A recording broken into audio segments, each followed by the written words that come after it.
What impact do you think these statements from these governors have on baseball's ability to move forward?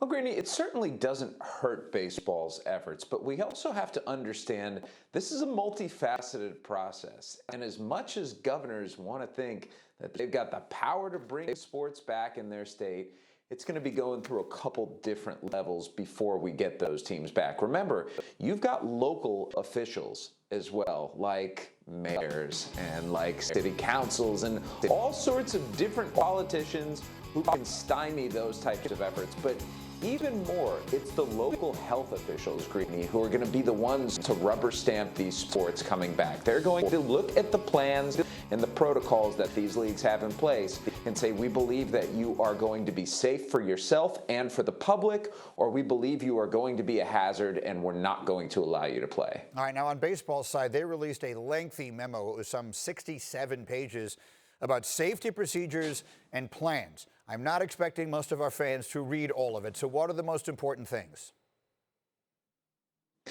There's a lot in there, Greeny. And what it really comes down to is as much what you're not allowed to do as what you are. And this shows the lengths to which baseball is going to try and be thorough and get on the sides of those health commissions that are going to look at this document and say, okay, you're outlawing spitting, hot tubs, cold tubs, Gatorade jugs on the bench.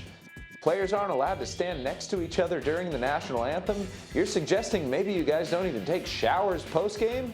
Like, there's a lot in there. And listen, I think the shower stuff's going to go away. Players didn't take too kindly to that. But you need a document like this to start. And it was just a draft memo that they're getting feedback from Major League Baseball teams as well as the Players Association on. There's going to be some progress this week in this regard with health and safety. And I think that they can come to an agreement there. In the end, though, Greeny, it's going to come down to money with the players in Major League Baseball. And they are still at an impasse there at this point. Listen, they've got a couple of weeks, and once those couple of weeks are over, either they're going to be starting spring training in mid-June or they're going to be back at the drawing board, and that's a place where nobody wants to be right now. I got you. So again, just to sort of wrap this up here in just a few seconds, the timetable is really rapidly approaching us, right? If they want to start spring training sometime in June, we're already getting to be in late May. How quickly do they need to move forward in an agreement here? Yeah, this deal needs to be done with May still on the date.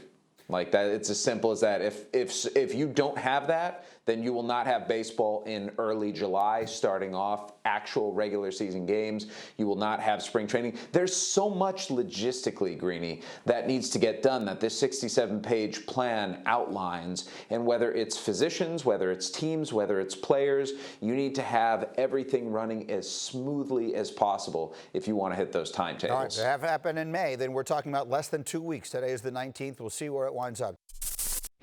Thank you for watching ESPN on YouTube. For live streaming sports and premium content, subscribe to ESPN+.